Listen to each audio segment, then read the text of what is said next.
ආයුබෝවන් කියලා පිළිගන්නවා අදත් ඔයාලා මගේ YouTube channel එකට. ඉතින් අද මම ඔයාලට අරගෙන ආවේ වීල් එකක සීට් එකකට හරියන cover එකක් ගොතාගන්නේ කොහොමද කියලා. ඉතින් අපි බලමු මේ ලස්සන නිර්මාණය කරගන්නේ කොහොමද කියලා. මේ නිර්මාණය සඳහා ඔයාලට අවශ්‍ය වෙනවා ටී-ෂර්ට් නූල්. ඉතින් ටී-ෂර්ට් නූල් පෙළඳපොලේ ගන්න තියෙනවා. කිලෝ එකක් 180කට වගේ ඔයාලට ගන්න පුළුවන්. ඒ වගේම මම අද මේ නිර්මාණය සඳහා යොදාගන්නේ 8 mm කට්ට. ඉතින් ඔයාලට පුළුවන් මේ කටුව භාවිතා කරලා මේ ලස්සන නිර්මාණය කරගන්න. ඉතින් අපි බලමු කොහොමද මේ නිර්මාණය කරගන්නේ කියලා. ඉතින් මම මුලින්ම කියන්න ඕනේ මම මේ නිර්මාණය කරගන්නේ වීල් එකේ ඉස්සරහා ෂීට් එකට. ඉතින් වීල් එකේ ඉස්සරහා ෂීට් එකේ දිගයි පළලයි ඔයාලා මැනගන්න ඕනේ ඉස්සෙල්ලාම මේ නිර්මාණය කරගන්න. ඉතින් මම වීල් එකේ ඉස්සරහා ෂීට් එකේ දිග මැනගත්තා. ඉතින් දිග අඟල් 26ක් විදිහට තමයි ආවේ. ඉස්සෙල්ලාම අපි වීල් එකේ ෂීට් එකේ දිග ප්‍රමාණය බලලා ඒ දිග ප්‍රමාණයට දම්වැල් ප්‍රමාණයක් ගොතා ගන්න ඕනේ.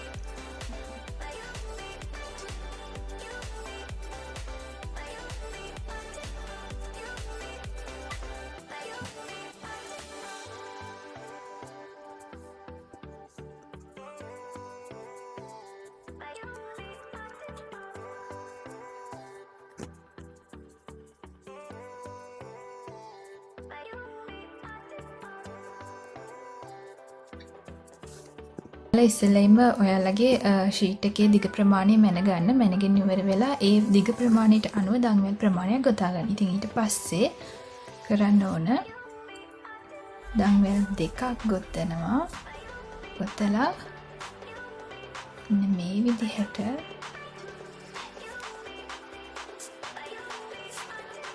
මේ වගේ පිරවිලි සම්පූර්ණයෙන්ම දම්වැල් ඉවර වෙනකන් අපි කරගන්න ඕන. මේ විදිහට double half crochet සම්පූර්ණයෙන්ම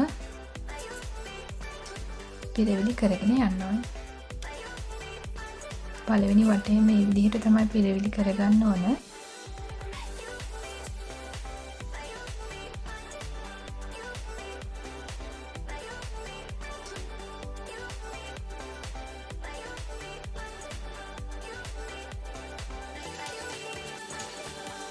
ඉතින් ඒ වගේ මම දැන් මුලින් වටේම සම්පූර්ණ කරගත්තා. ඉතින් සම්පූර්ණ කරගෙන අපි දම්වැල් දෙකක් ගොතා ගන්න ඕන. දම්වැල් දෙකක් ගොතලා අපේ පැත්තට තියෙන දම්වැල් කොටසට නෙමෙයි අපින් අනිත් පැත්තේ තියෙන දම්වැල් කොටසට තමයි මේ විදිහට අපි කලින් කරගත්ත වගේම පිරවි කරගන්න ඕන. ඉතින් මේ විදිහට අපේ පැත්තට තියෙන දම්වැලේ අපේ පැත්තට තියෙන කොටසට නෙමෙයි අපෙන් අනිත් පැත්තට තියෙන කොටසට තමයි මෙන්න මේ වගේ අපි double half crochet ගොතා ගන්න ඕන. මේ විදිහට තමයි මේ වටේ දිගටම අපි සම්පූර්ණ කරගන්න ඕන. මෙන්න මෙහෙම. ඒ විදිහට තමයි ඉස්සරහට කරන හැම වටයකදීම අපි කරන්න ඕන. දම්වැල් දෙකක් ගොතලා අපේ පැත්තට තියෙන දම්වැලට නෙමෙයි ඊට එහා පැත්තේ තියෙන දම්වැලට තමයි පිරවිලි කරගන්න ඕන. මේ විදිහට තමයි හැම වටේම ඉස්සරහට අපි පිරවිලි කරගන්න ඕන. මෙන්න මේ වගේ. ඉතින් මම මේ වගේ වට කිහිපයක්ම ගොතාගත්තා. වීල් සීට් එකේ පළලට අනුව වට ප්‍රමාණයක් ඔයාලා මෙතනින් ගොතා ගන්න. මම වට 23ක් ගොතාගත්තා. ඉතින් ඔයාලා නූලේ සයිස් එක වෙනස් වෙද්දි පළල වෙනස් වෙනවා. ඒකින්ද ඔයාලා වීල් එකේ සයිස් එක බලලා ඔයාලා ගොතා ගන්න. ඉතින් ඊට පස්සේ ඊළඟට ඔයාලගේ අවශ්‍ය සීට් එකේ අවශ්‍ය ප්‍රමාණයට ගොතාගත්තට පස්සේ මෙන්න මේ විදිහට නූල මම වෙන පාටක් සම්බන්ධ කරගත්තා. ඔයාලත් මේ විදිහට කැමති නම් වෙන පාටක් සම්බන්ධ කරගන්න. ඊට පස්සේ මෙන්න මේ විදිහට එක දම්වැලක් ගොතා ගන්න ඕන. දම්වැලක් ගොතාගෙන මේ හැම එකටම ස්ලිප් ස්ටිච් එක ගන්න යන්න ඕන. මේ විදිහට.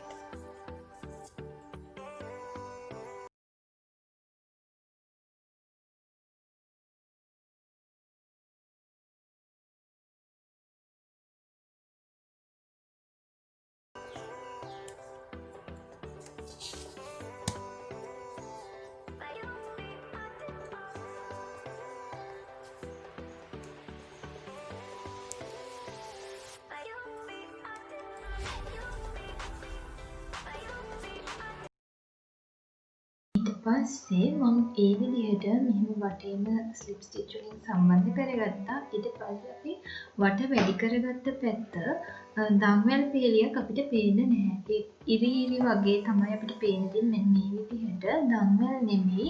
ඒ උනාට ඉරි කෑල්ලක් වගේ අපිට දිගටම පේන තියෙනවා. ඉතින් අපි ඒ ඉරි කෑල්ලට තමයි පිරවිල්ල කරගන්න ඕනේ. ඒ ඉරි කෑල්ලෙන් තමයි අපි ස්ලිප් ස්ටිච් එකකින් යන්න ඕනේ. දම්වැල් වගේ පේන්නේ නැති වුණත් අපි වට වැඩි කරගත්ත තැන්වල දම්වැලේ භාගයක් වගේ කෙනෙක් ඉරි කෑල්ලක් වගේ පේනවා. ඉතින් ඒ කොටසට තමයි අපි ඊළඟ පිරවිල්ල කරගන්න ඕනේ. ඊළඟට අපි ස්ලිප් ස්ටිච් වලින් යන්න ඕන.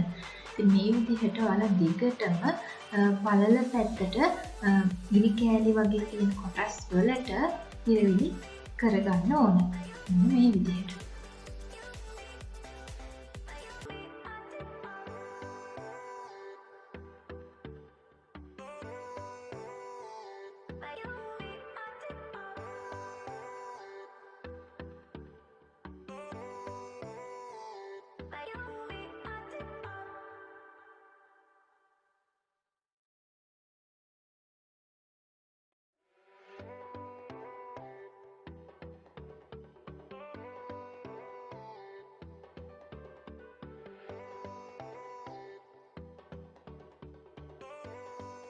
ඉතින් ඒ වගේ මම දිගටම ස්ලිප් ස්ටිච් වලින් ආවා.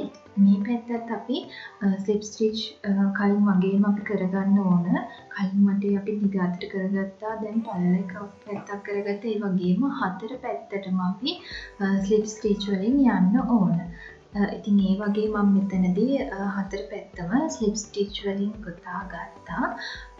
මේ විදිහට හතර පැත්තටම ගොතා ගත්තා. එහෙම හතර පැත්තටම ගොතා ගත්තට පස්සේ අපි දම්වැල් දෙකක් ගොතා ගන්න ඕන.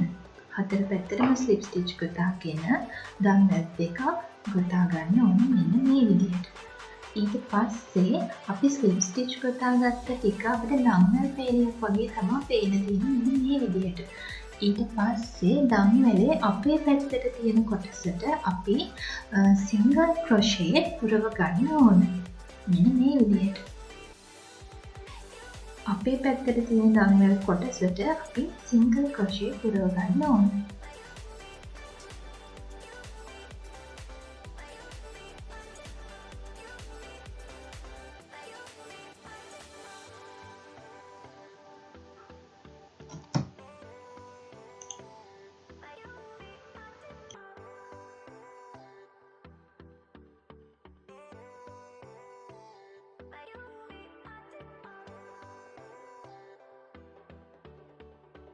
මේ විදිහට දිගටම අපි මේ විදිහට සිංගල් ක්‍රොෂේ පුරවගෙන යන්න ඕන.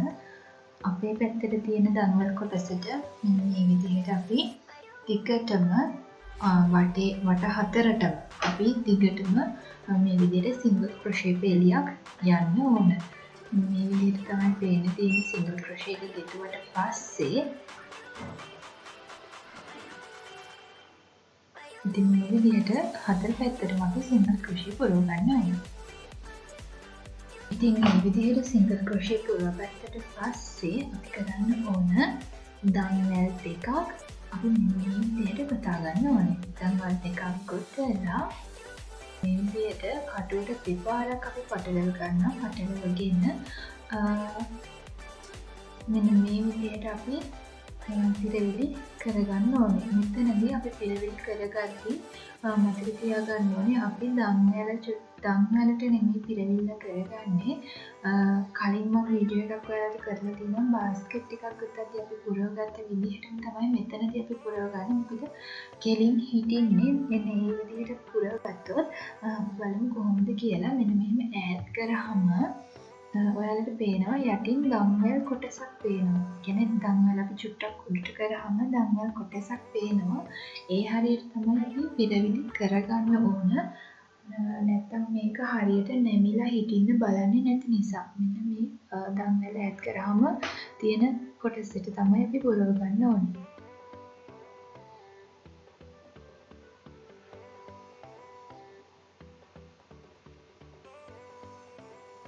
දම්වැලට නෙමෙයි දම්වැල යට පොඩි කොටසට තමයි ඔයාලා මේ පිරවිල්ල කරගන්න ඕන. ඔයාලට හරියට තේරෙන්නේ නැත්නම් මම බාස්කට් එකක් ගොතන වීඩියෝ එකෙත් මේ ගැන කියලා දීලා තියෙනවා.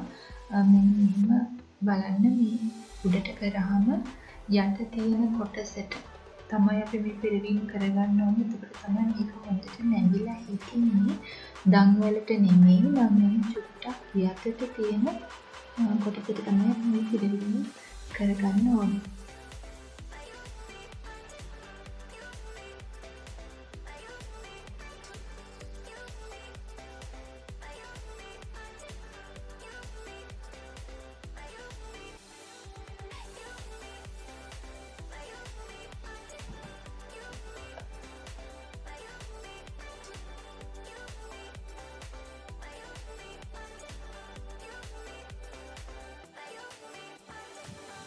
ඔයාලට හොඳට බලා ගන්න පුළුවන් මෙහෙම ලං කරාම මේ තියෙන්නේ ඒ කොටස අපි ආයෙත් බලමු දෙපාරක් කටුවට පටලවා ගන්නවා. පටලවාගෙන මේ දම්වැලේ යට කොටසට තමයි අපි පිරවීම කරගන්න ඕනේ. එතකොට තමයි මේ විදිහට නැමිලා හිටින විදිහට හිටින්නේ. සිංගල් ක්‍රොෂේ එකේ මැදට තමයි එහෙම පිරවීම කරගන්නේ. එතකොට තමයි මේ විදිහට නැමිලා හොඳට හිටින්නේ. ඉතින් මේ විදිහට තමයි දිගටම කරගන්න ඕනේ. ඔයාලට මෙතන පේනවා දම් වලට නෙමෙයි දම් වලේ යට කොටස තමයි අපි මේ විදිහට පුරව ගන්න ඕනේ. මේ විදිහට තමයි වටේටම කරගන්න ඕනේ. හතර පැත්තටම මේ විදිහට අපි පුරව ගන්න ඕනේ.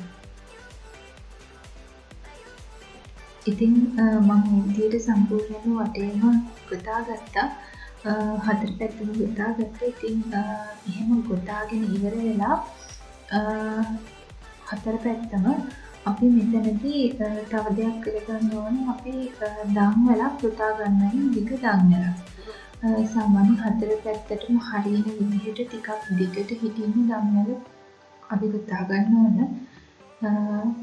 දම් වල හතර පැත්තටම යවන්න පුළුවන් විදිහට අපි ටිකක් දිග දම් වලක් මෙතනදී ගොතා ගන්න ඕන.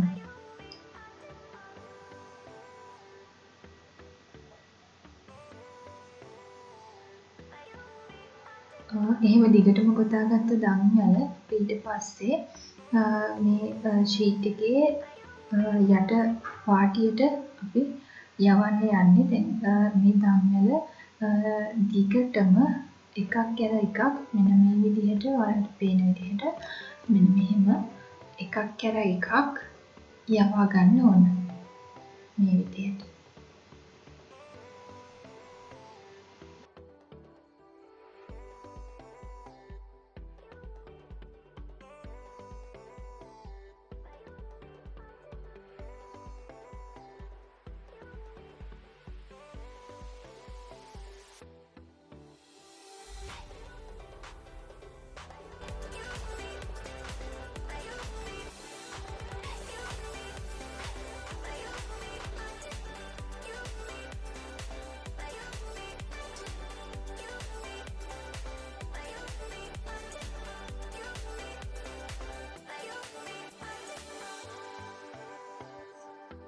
ඉතින් මම මේ විදිහට මෙන්න මේ විදිහට ඒ දම්වැල දිගටම යවුවා. හතර වටේටම ඒ විදිහට යවුවා. ඊට පස්සේ මේ හරියෙන් චුට්ටක් ඉතුරු කරලා නූල කපා ගත්තා. මෙන්න මේ විදිහට. ඉතින් මේ විදිහට දාලා දැන් තියෙන අපිට ෂීට් එකට දාලා ෂීට් එකේ ප්‍රමාණයට මේක හොඳට අදින්න ඕන. එතකොට ෂීට් එකේ වටේටම මේක හොඳට රැඳිලා තියෙනවා. දැන් මේක මෙහෙම මේ අපි සාමාන්‍යයෙන් ෂීට් එක ප්‍රමාණය අර ස්පොන්ජ් එක හින්දා දැම්මහම ඉලාස්ටික් එක වගේ රැඳිලා තියෙන්නේ නැති නිසා මෙන්න මෙහෙම නූලක් අපි දැම්මහම හොඳට මෙහෙම ඇදලා ෂීට් එකට තද වෙලා තියෙන විදිහට අපිට මේක හදාගන්න පුළුවන්. ඒකයි මම මේ විදිහට ඔයාලට නූලක් දාන්න කියලා කිව්වේ. ඉතින් මේක ගැට ගහලා ඉවර වෙලා ෂීට් එක ඇතුළට දාලා මෙහෙම තියන්න පුළුවන්. ඉතින් මේ විදිහට තමයි මේ ලස්සන නිර්මාණය කරගන්නේ. ඉතින් ඔයාලත් කරලා බලන්න. මේක දැම්මට පස්සේ හුඟක් ලස්සනයි. ඉතින් ඔයාලත් කරලා බලන්න. ඉතින් මේ වීඩියෝ එකකින් ඔයාලට යම්කිසි දැනුමක් ප්‍රයෝජනයක් ලැබුණා නම් පහළ තියෙන subscribe button එක click කරලා ඊට පැත්තේ තියෙන bell icon එකත් click කරාම මම දාන වීඩියෝස් ඔයාලට ඉක්මනටම ලබා ගන්න පුළුවන් වෙයි. එහෙනම් අපි ඊළඟ වීඩියෝ එකකින් හමු වෙමු.